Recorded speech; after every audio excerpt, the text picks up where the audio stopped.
আলাইকুম আমার প্রিয় বন্ধুরা সবাই কেমন আছেন? আশা করি যে যেখানে আছেন সুস্থ আছেন, ভালো আছেন। তা আজকে হচ্ছে আমি ইলিয়াস ভাইয়ের যে সাংবাদিক, সে আগের থেকে বলতেছিল, আমি এখন আবার ইদানিং একটু খবর বেশি দেখি। সে বলতেছিল যে আমি লাইভে এমন কেউকে মানে এমন মানুষকে আনবো সবাই দেখে অবাক। যখন এটা বলছে তখন আমি মানে এর আগে দেখেছি মেজর ডালিম যে স্যার ছিল সে মারা যায়নি, তাই ওটা বুঝতে পারছি যে মনে হয় তাকেই আনবে। তা আলহামদুলিল্লাহ তাকে নিয়ে আসছে, তিনি সুস্থ আছেন, ভালো আছেন। আসলে আমি তো অনেক ছোট, মানে এইসবে তো কিছুই বুঝি না বা আগেও কিছু জানতাম না, কিন্তু যেটুকু এখন শুনেছি, ইতিহাস পড়েছি বা বুঝেছি, আমার মনে হয় সে একজন নিরাপদ, বা যা বলছে সবই সত্যি। মানুষের কথায় বা সব কিছুতে বোঝা যাচ্ছে। আপনারা দেখে নিয়েন, যারা এখনও দেখেননি তার সম্পর্কে আগে আরও ভালো আছে। তা এখানে হচ্ছে আমার কালেকশনগুলো দেখাচ্ছি আর আপনাদের সাথে কথা বলতেছি। অনেক হয়তো জানেন আর অনেক হয়তো জানেন না, মেজর ডালিম তার স্ত্রী কিন্তু বাংলাদেশের সেরা বিশ্বসুন্দরী বলতে পারেন, অনেক সুন্দরী ছিল। সে তার বউ মানে তার স্ত্রীকে কিন্তু অপহরণ করেছিল শেখ মুজিবুরের ছেলে। তাই তিনি কিন্তু মানে এত ভালোবাসতেন তার বউকে, তা বলার বাইরে অনেক অনেক ভালোবাসতেন। সবার বউকেও ভালোবাসেন, কিন্তু একটু এটা হচ্ছে স্পেশালভাবে অন্যরকমই। যাই হোক, তা শেখ মুজিবুর যে তার ছেলে আপনার অপহরণ করেছে আরও কয়েকজন মিলে, তারপরে এটা জানার পরে সে শেখ মুজিবুরকে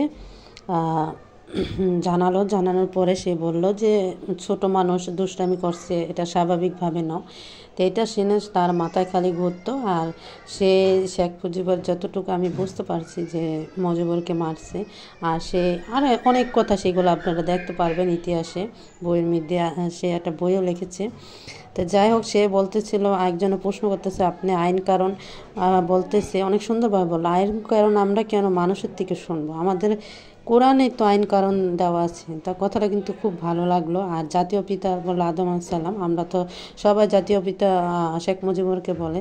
তাই ভাবতেছি আসলে মানে কান্না আসতেছে আমার, মানে এসবগুলো দেখে যে আমরা কান্না আসতেছে কী জন্য, যে আমরা আগে ছবিতে দেখতাম এগুলা, আর এখন বাস্তব দেখতেছি, মানে এখন চোখের মধ্যে, যে আমরা মানুষের হয়ে মানুষের এত বড় ক্ষতি করতে পারে, সেটাই আর কি বুঝতেছি। মানে দুর্নীতি, চাঁদাবাজি, মানে কি হচ্ছে, এটা তো আমরা ছবিতে দেখলে খারাপ লাগে, বাস্তবে এরকম হয় কিনা মানে আমরা অতটা বুঝি না, যার সাথে হয় সেই বুঝে।